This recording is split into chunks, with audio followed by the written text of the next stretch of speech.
Hi, my name's Sean. That's my friend Steven, who is going to be a guest with us again this week. And that is my co-host. Co-host? Is that... You're the main host. I'll be the co-host. That's my host, I don't Jesse. know, but I got introduced last for some reason after the guest, so I'm not going to be salty about that.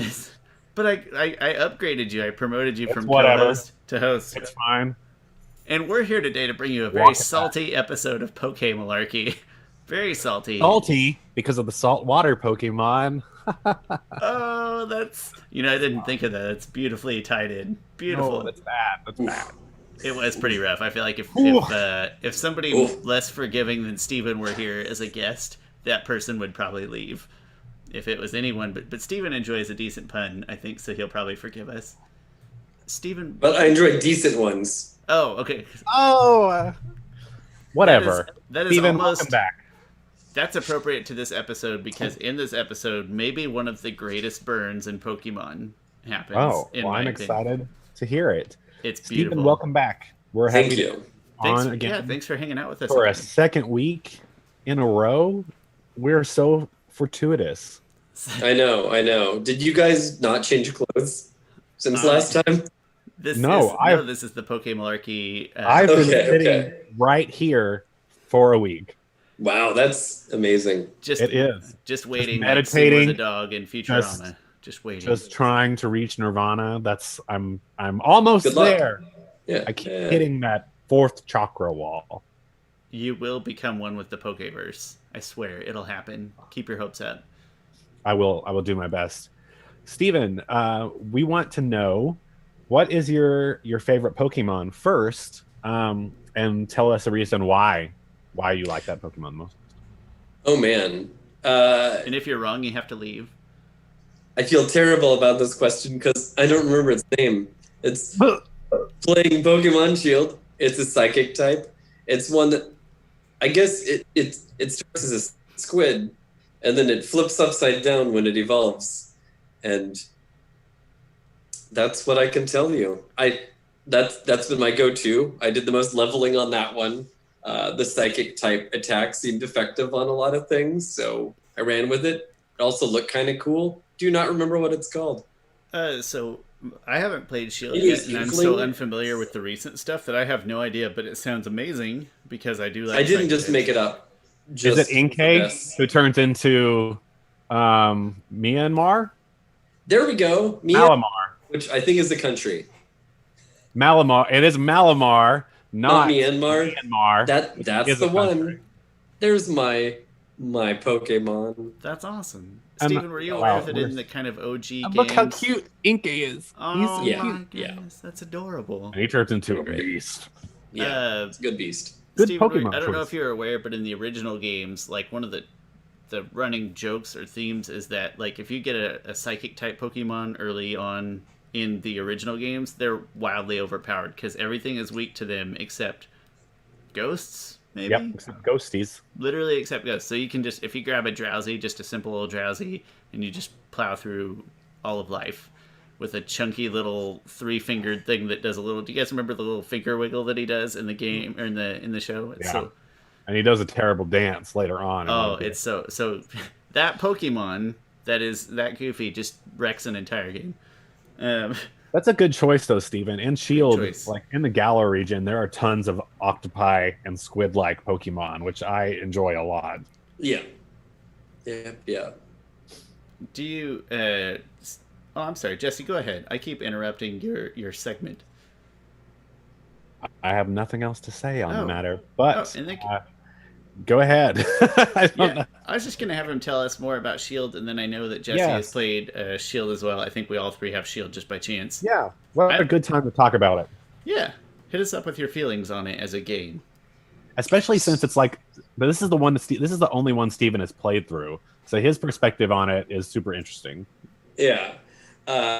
So having played a lot of RPGs for a very long time, where Final Fantasy II and Earthbound were probably my bigger entry points way back in the Super Nintendo days. And I mean, I'm sure that it's clear to a lot of people that there's a lot of similarity between Earthbound kind of character design and the Pokemon character design, especially for the protagonist, where you're like a little kid with a ball cap. I mean, of course, you can do character design in Shield, but I mean, it's one of the easiest RPGs that I've played. The elements are pretty clever as far as you've got complicated style matches that you have to keep track of to some measure, but beyond that, it's pretty easy. And the style matches don't matter too much if you're overpowered and overleveled and all of that stuff. But yeah, it was fun, and being not hard isn't that bad of a thing. Where you just kind of keep moving forward. It's pleasant. Mm-hmm. I was just saying it's pleasant. It has such an air of like, it's very low stakes. You enjoy it as you play through. Even the tense moments, quote unquote, are not that difficult. And there's just so much built into these versions of the games about enjoying your Pokemon, and like much more friendship type things you can do than in the earlier games, which was pretty much battle and battling alone. Yeah, the time spent in the camp, Yes, it's so cute. Like playing with a little stick, making curry for your Pokemon. I cook curries for my Pokemon all the time. I love it so much. Yeah, I liked it more than I thought that I would on that part. I thought I'll probably skip that and just do the battling stuff, but then you cute. Adorably enjoy your curry, and you're like, all right, I'll do that. I find classic JRPG tropes kind of cathartic for some reason, because I don't, as much as I play video games, I have zero talent at video games. So when there's games in which I can grind to a point of OP, especially if they have, it doesn't even have to be a good story, but like an engaging story. So these old JRPGs, you mentioned Final Fantasy 2, like 2/4 and 3/6 on the Super Nintendo are some of my favorites, and Dragon Quest games. So playing Pokemon as an adult, like, very easy, but I can also play it while watching Pokemon, while, having a conversation with my wife, and really not miss anything out of any of them, except for apparently details in the show. Yeah, apparently. And not the wife. And no, I can. She is. She's fine tuned in my brain. Is like, this is priority 1. If you're doing all these same things at the same time, you gotta listen here, some attention to the TV, and then just keep clicking the A button on Pokemon the game, and you're gonna be fine. Good priorities. Thanks. I thought so. And I'm not that way. Whatever I'm watching takes priority precedence. I have a really hard time sitting down and just having a TV on for some reason. I've never been able to. Yeah, you're not a TV binger. I mean, I am, but only in the sense that it's always on. I can't just sit and take in. My tiny human brain just doesn't have that in its scope, I'm afraid. No, maybe it's better. Maybe in the long run, it's better. It's probably better for you. I can only hope so, because it's going to happen anyway. My corrupted anime brain. So you're probably better off than I am. It can be the most engaging show in the world, and I'll still be like, I really need my 3DS or my Switch in my hands right now. Oh my god! I hate that. I'm sorry. I accept your hatred of not the last time, nor the first time you'll disappoint me. So let's just keep moving. Let's talk about the Poke Rap, shall we? No, I'm just kidding. Let's talk about the episode instead, if Jesse and Steven are ready and willing to discuss episode 7. I don't know if I ever even welcome to PokéMalarkey, everyone. I'm so rude and ignoring formalities. I suck at my job. This one's called The Waterflowers of Cerulean City, but it still has an exclamation point at the end of it, as if it's saying something exciting, and it's really not. It is exciting. The Waterflowers of Cerulean City are great. Synchronized it doesn't seem like something that you need to put an exclamation point at the end of it, though, does it? Maybe it does if you're really into synchronized swimming, Sean. Fair. I'm not, but I'm just saying some people might be, and this was the episode for them. As a guy who can't pay attention to a television, something like synchronized swimming doesn't do a whole lot for me, Fair. It doesn't. The announcers are like, they're in a star, and I'm over here playing. I'm like, okay, great, that's awesome. Do you want the summary of the Waterflowers of Cerulean City? Cerulean City! Exclamation point! That's the enthusiasm we want for this podcast. You're welcome. Well, the gang's headed towards Cerulean City, and of course, Ash is really antsy to get there because Gary has already been there. And Ash, as usual, is bringing up the rear out of the 4 kids who have already left Pallet Town. While they're headed towards Cerulean City, Misty's acting really strange. She is pretty much begging them to go anywhere else. She does not want to go to Cerulean City. But as usual, Ash completely ignores Misty to the point that when they turn around, when they finally get there, Misty's gone. It's just Brock and Ash at the outskirts of Cerulean City. At the same time, Team Rocket's sneaking into a store, and we find out they appear to have stolen some kind of vacuum and pump from a mechanical engineering store, whatever, but they're going to use it to nefarious ends, we're sure. Ash goes to find the Cerulean City Gym while Brock heads off to do some mysterious business that's never revealed. But Ash finds the Cerulean City Gym and is kind of confused because there's a large crowd and it's just 3 women swimming. The Cerulean City Synchronized Swimming Sisters. But they appear to be a big draw. The crowd goes wild. And Ash, meanwhile, just kind of sneaks around the rest of the gym, finding an aquarium filled with fish. Just fish, not Pokemon. Sean, do you have your hand raised? Is now an appropriate time for an interjection? It can wait. Yes, just interject. I interrupt people so often I feel bad. I'm trying different methods of more politely interrupting. I gotta stop muting people when I want to talk. It's just the hand holding thing is funny. Anyway. My assumption is that Brock, like, and he even sort of notes to it, it's like this trainer code of like not revealing a lot of secrets.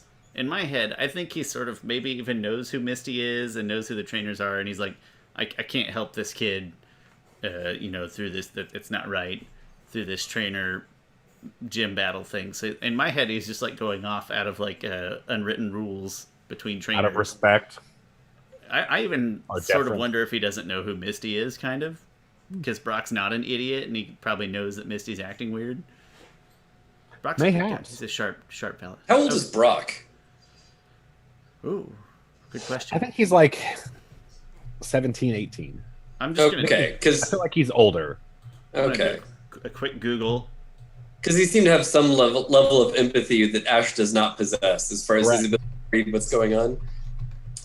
Also, real quick, Jesse, related. 15. He's 15 years old. You mentioned the fish instead of Pokemon, and it made me realize I can't think of any other animals that exist in this world that are not Pokemon. So those were fish, not Pokemon. Those were fish. Are there other animals that are not Pokemon? We have to get back to this. I need to finish the summary, but I want to talk about this in depth. Thank you. It's an issue we brought up earlier, and it's very puzzling about the ecology of this world. So thank you. We will come back to it. It's going to be great. I'm ready for it. So we find out that the Cerulean City Synchronized Swimming Sisters are also the gym leaders. They pool their talents to make a big splash. Ha ha ha. But they phoned it in. They're tired of getting beat from these kids from Pallet Town who have all stormed through Cerulean City already, to the point that the sisters are ready to just give Ash a Cascade badge. They're pretty much like, here, take it, we're tired. And Misty reveals that she is not only their sister, but she is also qualified to be one of the gym leaders. So Misty says, I'm going to fight Ash if none of you will. So Ash and Misty go at it. It's actually a really great battle, and shows that, Misty and Ash do have some talent. They have Ash has learned something, but Misty is a pretty good gym leader, it seems like. It's a great battle, and of course, Team Rocket shows up to interfere. They use their remarkable vacuum to suck up all the water to try to take the Pokemon from the Cerulean City Gym. And Pikachu uses his Thunderbolt to shock them, save the day, and Ash gets his Cascade badge. Not for beating Misty, even though I think he was maybe headed that direction, but for stopping Team Rocket. So at the end of the day, did Ash really earn this badge? A good question, but thoughts about the episode? Anything overall? Go ahead, Steven. You as the guest. So, yeah, I mean, the recap hit it pretty hard, but my biggest note was Ash really seemed like a dick at the beginning, where Misty could not have made it more clear. Let us go anywhere else. Now, Ash could have tried as a friend, if that's what they are, to figure out why his friend didn't want to go there or been receptive and understanding to her needs and He is a gone. dick. I mean, he could not have cared less, despite her being as insistent as possible. Let us not go there. That's a good point. You know, I think that's a good point. I think, and Sean, I think maybe I'm right in this. It takes a while for them to really become friends because for a certain while they still act like, well, Misty will joke like, I'm only here for my bicycle, for you to give me back my bicycle. And Ash will, you know, every now and then, even in these recent episodes, say like, are you still following us? Well, it takes them a while to become friends. You know, yeah, if there's like a, you know, couples and then like friends with benefits and then regular friends and then they're like acquaintances with benefits at this point. Whoa. But you don't benefits not in a sexual way, just benefits as in it is mutually beneficial that they are acquaintances. So in a literal way, not a sexual way. But they're more than acquaintances, but they're not friends. I mean, Misty has tried to help Ash a million times, and he is always a jerk to her. Absolutely. And in this case, I'm assuming they went to Cerulean because, you know, as a young boy with an acquaintance who he's not sure he likes or anything yet might do, is like, hey, she doesn't want to go there. So, you know, what we should do is go there. I mean, he's kind of like he's a 10-year-old boy who very much acts like a 10-year-old boy. Yeah, that's fair. I mean, like Brock, for instance, if Brock is 15, like we identified, Brock is girl crazy, insanely girl crazy. Ash is still kind of like, he's like, it does not register to Ash at all. I'm going to interject with the greatest burn comeback of all time. Do it. Never burn, just comeback, I guess, is when Brock asks out Officer Jenny, and her response is, well, I'm not off duty till past your bedtime. Yeah. And she didn't say it super duper snarky mean. Like, in my mind, she said it like, this is a fact, and otherwise she would be okay with dating this 15-year-old child. But it was amazing. It's the best part of any... Well... It is my favorite moment, I think, in Pokemon in our rewatch thus far. So we've already discussed there are multiple Nurse Joys. This is where we find out there are also multiple Officer Jennies. And this one, somehow, looking exactly like her, is the sister-in-law of the one... I wrote that. I wrote that down, too. What's happening here? Identical twin sister-in-laws. It's amazing. You know how that happens. You know how when you I'm get afraid married, I do. You know how when you get married to someone who looks exactly like your blood sister, and it's not weird for anybody, and they have the same names. You know, one of the things that's so remarkable that Pokemon really phoned it in on, and it's just a staple, is they knew that these characters are going to show up again and again and again. So instead of creating different ones, they just slap the same person in every scene and situation. And I mean, I guess it saves on imagination, time, and money, but animation costs, I think. Yeah, just slap it in there and just go for it. Is it better that they own it instead of trying to cover it up? Like, instead of doing I think it's hilarious. Shittier animation and it's less funny. character work. This is more like a melodramatic owning it kind of thing. And it just becomes so funny. And I mean, obviously the anime, it does take its inspiration from the game, where in the game they never really identify themselves, and you don't care that this same exact looking person is in every Pokemon Center throughout Kanto. But they just kind of play it up for laughs in the show. And I think it's pretty funny because eventually all the relationships become insane. Like, oh yeah, that Officer Jenny is my second cousin twice removed. She's the black sheep of the family. They play it up and they ham it up so well that it does become, as a kid, it's insanely funny. Yeah, even as a kid, you're like, oh, you're right. That's tremendous. That is the pinnacle of comedy. Thank you, Pokemon.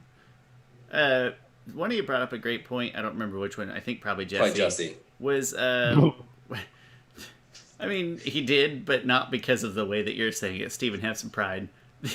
Was Ash going to win that fight, or was he going to lose that fight?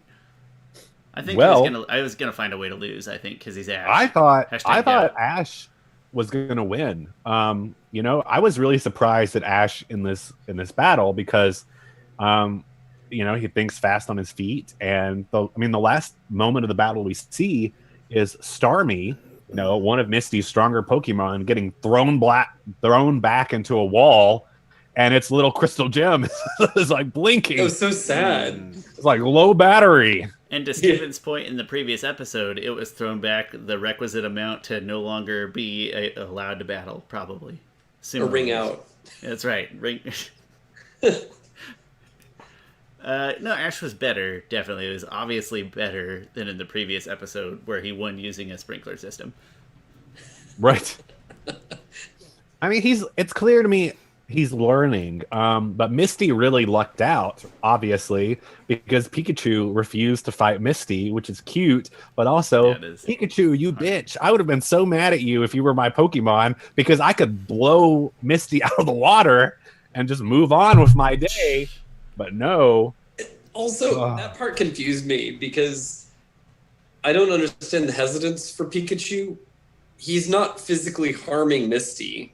And if the underlying premise of the show is these Pokemon fight one another, and then if you win, the other one's knocked out, then what harm have you caused Misty other than serving her a loss? In previous episodes, there's been even notes of like Misty saying like, "Hey, what if I hang out with, be best friends with Pikachu, and you be best friends with Caterpie," and things like it's kind of a recurring trope of that Pikachu maybe not liking Ash as much as your standard Pokemon. Well, yeah. I mean, Pikachu loves Misty too. Like Pikachu, while Ash is still kind of being a bitch all this time, Pikachu loves Misty and has no problem like hanging out with Misty and even riding on her shoulder some. Pikachu has a lot more affection for Misty than Ash does, at least at this point. I get it. And then I also wanted to note, while we're talking about a show that focuses on potential animal abuse, for listeners out there, you can probably hear my dog right outside my door, and he's just whining the whole time. I swear he's not being abused, and that he does not even want in here. He's whining because my wife is outside, and he wants me to let him outside to be by his wife. And that feels like a good segue because my dog definitely likes my wife. More than he does me. So I'm sorry he's whining. He doesn't love me. It's okay. I cannot hear him. Well, that's good. That's good. I was afraid that other people were hearing a constant rhythmic dog whine. So one of the most fun things for me about this episode is that, I don't think Brock knows it's Misty. At least because he and Ash both keep saying him, he. They're talking about the gym leader only in male pronouns, as if they assume it's got to be a guy. Okay. And Brock even talks about he's supposed to be a pretty good gym leader. And then Misty gets to do the whole reveal. I'm also the gym leader. And it's great. That's a great point. I didn't consider that. It's fun, and I do like the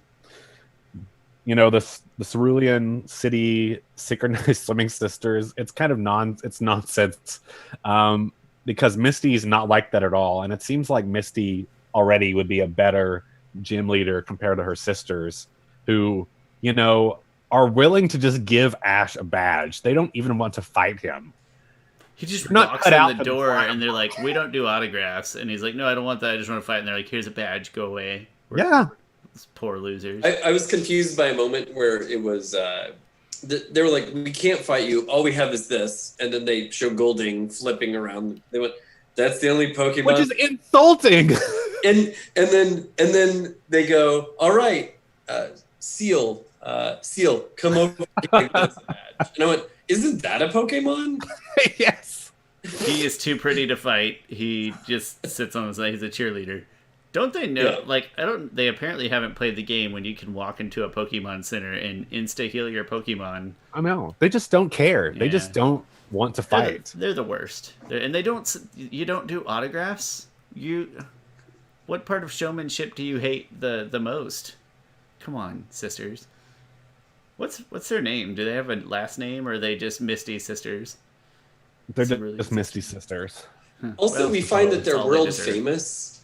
They are world famous, but how far is Pellet Town or Pewter, whatever, where they were referring to the collective 3 women, or turns out to be 4 women, as one guy? So, are they only world famous in their own head?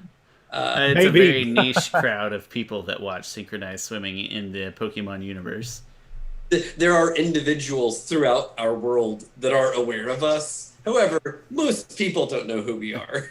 But there's a spread, so it's world famous in a sort of technicality way. Yeah. And that kind of, Steven, this kind of comes back in like 15 or 20 episodes. They make their way back here for a world famous production. It's really not good. It's not a great episode. It's fine. Okay. Final complaints, thoughts about the episode? Let's see. Well, let's talk about the fish. Yeah. Yes. Let's talk about the mysterious fish. Also, ignore me. I need to move locations a bit because my laptop's about to die because I did not charge it. Apologies. This is a very dynamic shot. Isn't it? Jesse's going for the moving camera angle, like when you carry the GoPro with you and everything. Is very. I'm kind of waiting for something to attack him from behind.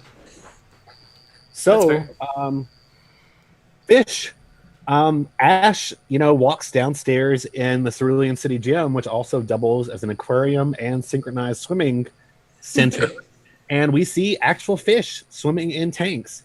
And Sean and I have raised this before, Stephen, about we're really curious about the makeup in this world of Pokemon and typical animals and what that distinction is.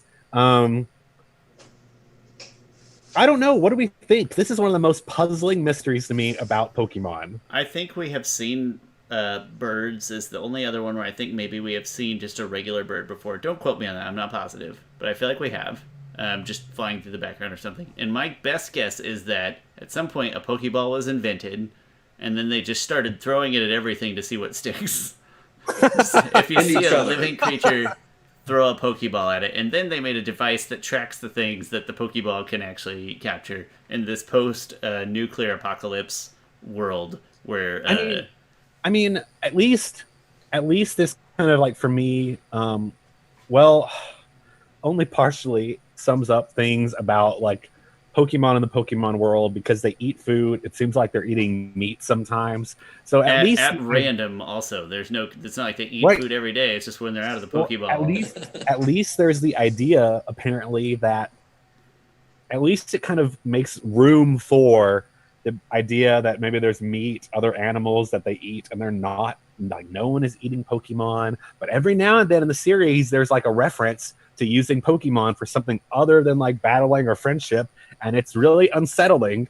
Like they mentioned, that Staryu's jewel is prized by some collectors, and I'm like, oh god, I don't like that at all. That does have some weird implications, doesn't it? This world is really troubling, and at least that we have the knowledge that some other animals are here. It helps me make peace with the fact that hopefully no Pokemon are being eaten. I am imagining like a version of a cattle rancher that instead has Snorlaxes. And there's just for meat and blubber. These sleeping, large, heavy animals that are rich with meat. Tauros. He has a Tauros farm that we come into later. Yeah, there's eventually a Tauros farm, and I assume that is for food and sustenance. I guess my vegan boyfriend would probably point out, like, but where do we draw the line? Like, why is the cow less valuable than Tauros? Because the Tauros can be devolved into like digital data that can exist inside of a Pokeball. So clearly, it's not of our tangible world, and therefore cannot be eaten.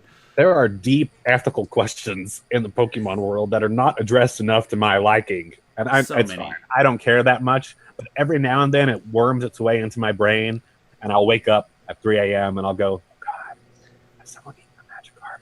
I hope not. We mentioned it. Yeah, if you're going to eat one, I'd eat Magikarp because those things are useless. The Meowth tries and breaks all of his. Oh, that's right. When James gets conned. Yeah, I remember that.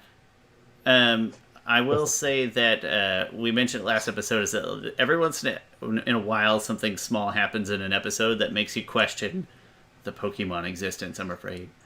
I think we'll probably need to move on towards some game and manga. I don't know what the manga all entails. Jesse, is there a huge... It's just a bit. It's very short. Okay. But gameplay is fun. We can talk about ethical questions another time. Let's just talk about gameplay. Every time, let's talk about ethical questions. Cerulean City is a blast. There's a lot to do in Cerulean City. It's the first exciting city where there's more than there's still a housing crisis, obviously, but it's the first. Thank you for bringing up my greatest pet peeve. More ethics questions. It's appropriate. We have a lawyer with us today. Where do people live? They don't live anywhere. They just out and about, just transients. They're all nomads in this post-apocalyptic universe. Cerulean City is the first place where there's actually kind of multiple things to do and see. And then after Cerulean City, so we probably won't touch on it today, but after Cerulean City, it kind of branches a few-ish potential. I mean, it's still linear, but there's a few different directions that do branch out from Cerulean City, which is pretty exciting. Cerulean City, you have the... Oh, go ahead. The gym is just Misty and then just one person that's swimming, which raises the question of, does she swim with Pokeballs on her person? Apparently. Apparently. Not the hardest gym for me personally, because I usually carry Bulbasaur. And then it's at this point, me. I also usually have a Pikachu as well. But you should have a Pikachu from Viridian City, or from Viridian That's Forest. true. That's what I have to do, because my Squirtle it's just bubble beam back and forth until... Just splashing each other in the face, and that's all they're doing. It's embarrassing. So usually I have to get a Pikachu or a Bellsprout if I'm going to make it. Yeah, good choice. Good choice. Other thoughts on Cerulean City? I feel like I've interrupted you like 5 times in classic Sean fashion. Cerulean City is a blast, because not only do you have the gym, you have the bike shop, and then you have the bridge challenge, where you get to fight, 8 different trainers? 5 different 5, but then there's like one off to the side over here, and then there's another patch where there's more over there. But the 5 on the bridge challenge ends up being a ploy to get you into Team Rocket. Mm-hmm. Beautiful, which is a blast. You get the option to join Team Rocket, and of course the game wants you to be good, so they don't give you the choice. But wow, what a world that could have been if I could have just said yes. Would I have joined Team Rocket for the wrong reasons? Yes. They dress very fashionable. But would I have done it for at least one playthrough? Absolutely. At least one playthrough. You know, I don't believe in kidnapping or pokenapping, stealing Pokemon, but they're very fashionable, and I just think it would be a good time. Could you be a bad person, but still a good Pokemon trainer who didn't steal other Pokemon? Probably. Steven, I don't know if you're aware, bicycles in this universe cost, Jesse, do you recall? Oh my God, they cost, you can't afford it. $1 million, Steven. Yeah. They're like, hey, you just walk up to this bicycle shop, and eventually you get a bicycle given to you or something. I forget how it goes. Yeah. But the joke is that, like, in theory, you could buy a bicycle right now for $1 million. And for reference, at this point, you probably have a couple thousand, maybe, saved up if you're frugal like I am. In Pokemon Shield, I think someone just gave me one, or it was a Roto. I don't really remember. Yeah. But in Shield, you get one easy. And at least in Shield, there's all kinds of wealth scattered around on the ground. Yeah. So you can get lots of money in Shield. You cannot get lots of money in Kanto in the original games. You're lucky to get that much. But you can use I use the Versus Seeker all the time, and that's a huge wealth. The Versus Seeker lets you go find people that potentially rematch, and then they give you more money, and their Pokemon have evolved, so there's a little more experience involved. So Versus Seeker is a tremendous tool.